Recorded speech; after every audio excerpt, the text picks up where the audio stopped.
Hey guys, Corey with Camel. As most of you know, I've been quite happy with the T7. I was thinking that when it came out, just the price point on the bike, that it was kind of going to be a meh, whatever bike, but it's really impressed me. A lot of things to really like about it. I tend to override the suspension is one of my only complaints with it. It's revalve resprung, night and day difference from where it was stock. It does really well for the quality of suspension parts that are in it, but I knew that I was going to do a suspension swap in it basically before I got the bike. I'm too big for the stock components. 43 mil forks are not gonna cut it, unfortunately. So the plan was to put KYB SSS forks in the front of the bike, which is what I did on my Africa Twin, and that worked out really, really well. So a couple challenges with this bike. The 43 mil forks mean that the triple clamps are tiny.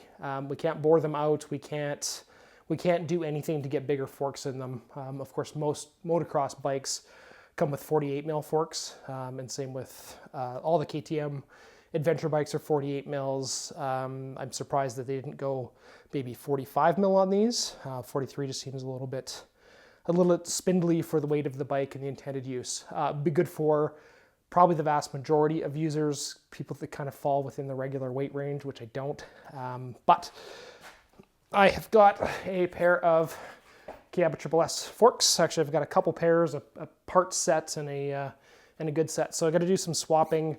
The shafts in one set are good. The rods, the damping rods in the other set are good.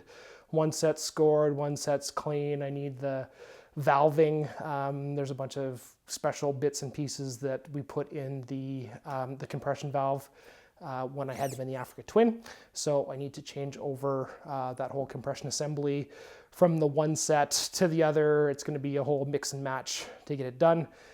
Drew up new triple clamps and opted to do new fork lugs.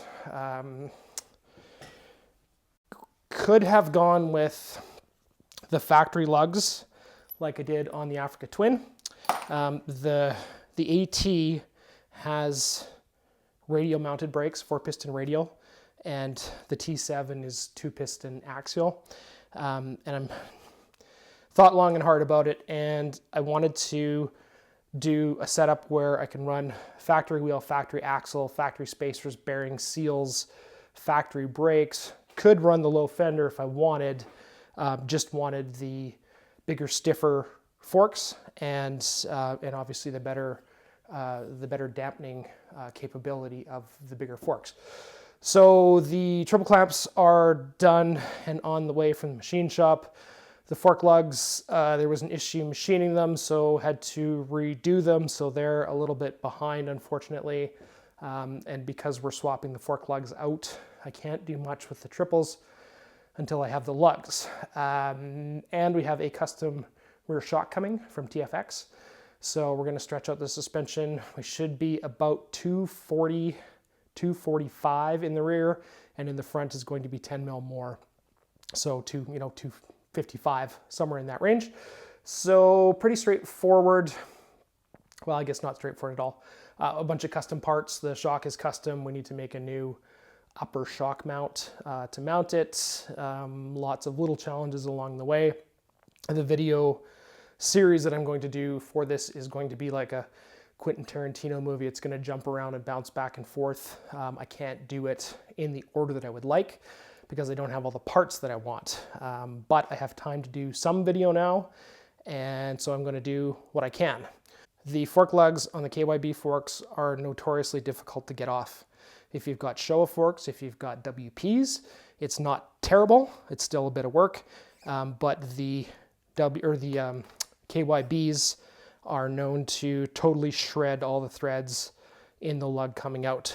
Now we're not reusing the lug, so it's not a big deal, but I would still like to get them out intact just for future use potentially. So we're going to dig into that. It's a little bit involved. Yeah, we'll get at it. So first things first, I'm going to take the adjuster out of the bottom, and then we can take the cartridge out, and then I can split the upper from the lower. And once that's done, then we can go ahead and split the lug off of the tube. I believe that I had these apart already, so there shouldn't be much oil in them. But I kind of always assume that there's going to be some.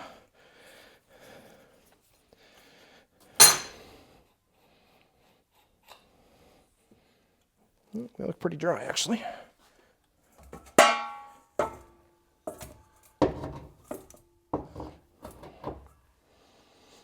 But normally have soft jaws in the vise, which are just aluminum jaws, so you don't chew this all up. I don't have any for this vise though, so I'm just going to put a leather welding glove in here.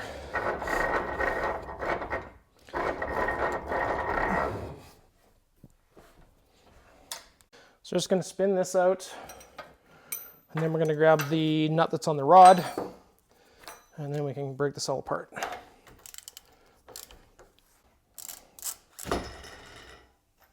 Yeah, apparently I had those together real loose because they pretty much just came apart. Normally the rod is still attached to this, so you're going to pop this up, and then a 15 mil wrench to break that. I believe I put these back together just to keep the dust out of them, now if I'm remembering correctly.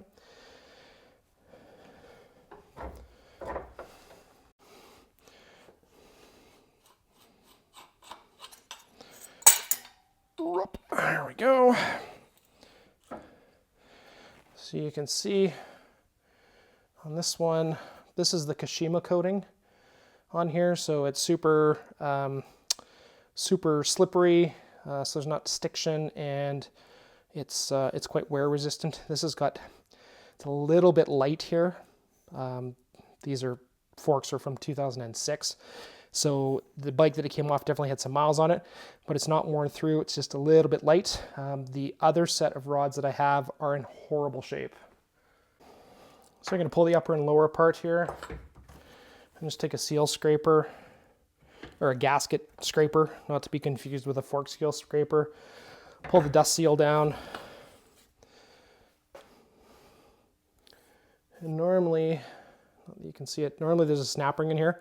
Like I said, I had these apart before, and obviously I didn't totally put them back together because I wasn't planning on using them. So I just pull those apart like a slide hammer. And I'm not gonna use these tubes, so we can set them aside.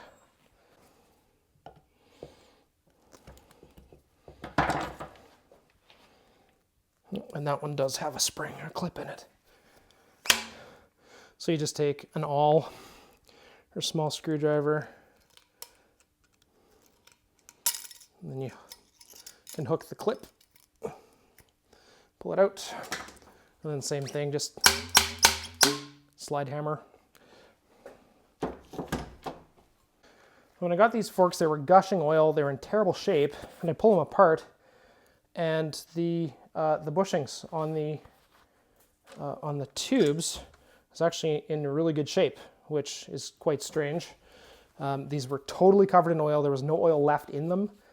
I got them for like $100, and I thought they were going to be basically scrap metal, just going to be parts forks. And I got them pulled apart. There's no copper showing on that, or no bare metal. All the coating is there, but I don't think they've been rebuilt anytime recently, just because of the condition that they were in. So it's a little weird.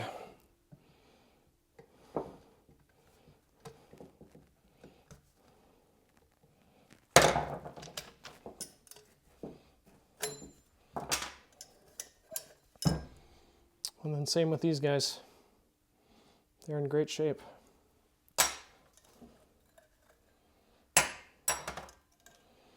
And I'm not reusing these seals because, like I said, they're leaking. Normally, this machined edge here is really sharp. So if I pulled seals off against that, I would very likely nick the seal, and then they would leak. So you can wrap them with Teflon tape or something like that when you go to take them apart, if you care. But I don't, like I said, I don't care about these seals.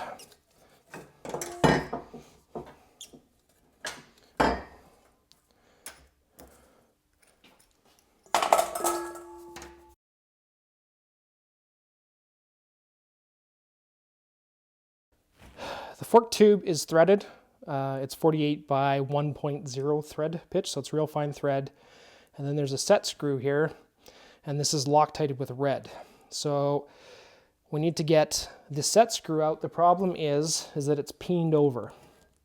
So it's an Allen head bolt, and then it's peened. So you can't just put an Allen wrench in there and spin it out. You'll break the Allen wrench off, or strip that, and then you're totally screwed. So there's a couple things that we have to do.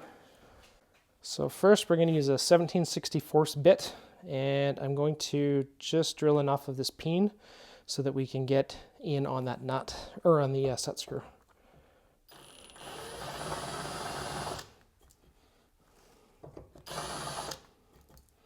And you don't want to do any more than you absolutely have to, because every bit that you drill is less depth for your Allen wrench.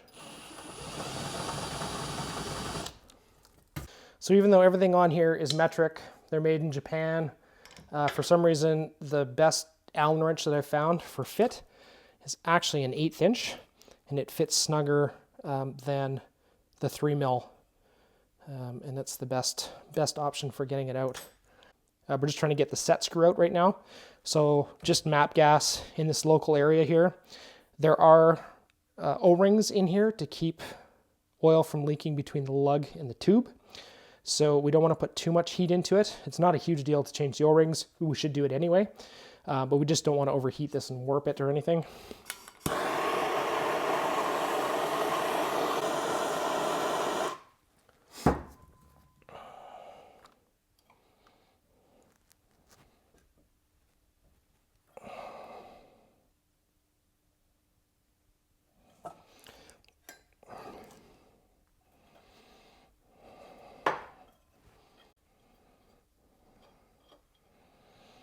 And that's the guy there.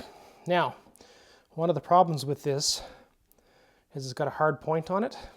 The camera's not going to focus on that, but it's got a sharp point on it. And when you screw it in, it completely makes a mess of the threads on the fork tube. So even when we get the fork tube moving on the lug, those damaged threads, when they spin out, they shred all the threads in the lug, which is a problem. So we need to remove that damaged thread. And the best way to do that, this is a 5mm end mill. So this hole is a 6mm, and it's 1.0 thread. So the minor diameter of this hole is actually exactly 5mm.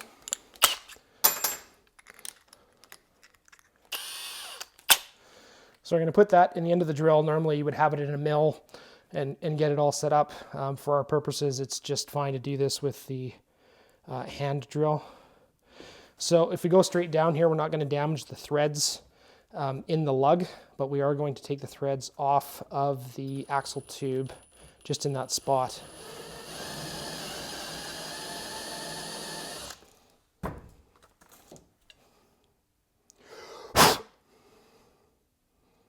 Perfect. It's not going to focus, but I can see down in there, and I know that we got them all, so that's perfect. So there are specific vise fixtures that you can get for holding axle tubes. So you could get them in a 45, 46, 47, 48, 49, and 50, and they go in the vise and they clamp this without damaging it. I don't have one. I don't do enough work with suspension that I need one. So I'm going to do this a little bit different. I'm going to clamp the lug in here. So I'm going to apply a bunch of heat around here, and then that will break the Loctite, but sometimes that's not enough to get things moving. So the fork guard locations plus the set screw location that we just drilled are all M6 by 1.0 thread. So I got a bunch of Zerk fittings. So once we get this hot, we're going to go and install these in all those holes and pump grease in. That does two things. It lubricates the threads and keeps them from pulling the threads out of the aluminum, and it also helps separate the inner tube from the outer tube just a little bit to help break that that Loctite, which will be softened quite a bit by the heat.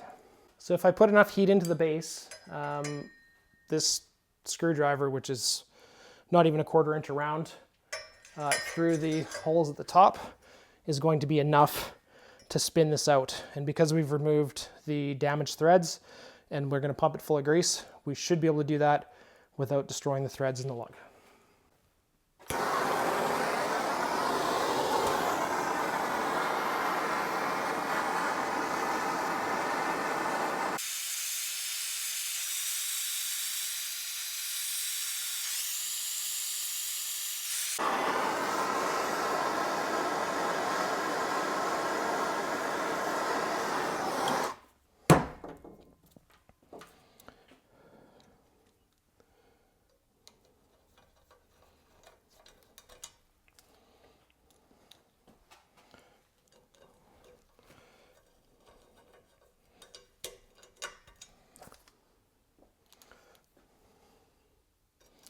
There's actually 4 threaded holes here, so we could put 4 Zerks in. I've only got 3 of them right here right now, so we're going to just do 3. The threads are actually only about the bottom 1/2 inch, so that's why I didn't put heat up much higher than that.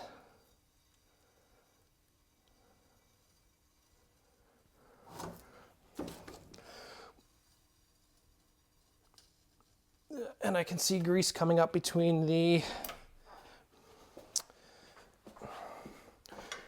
tube and the lug. There you go.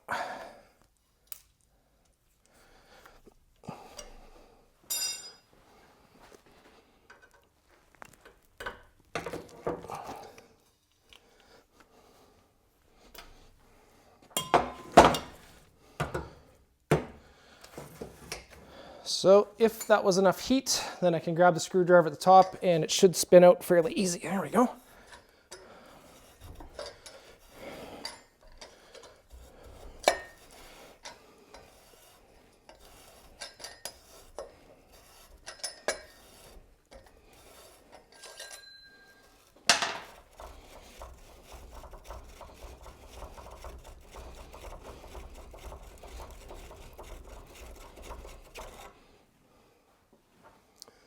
And there we go.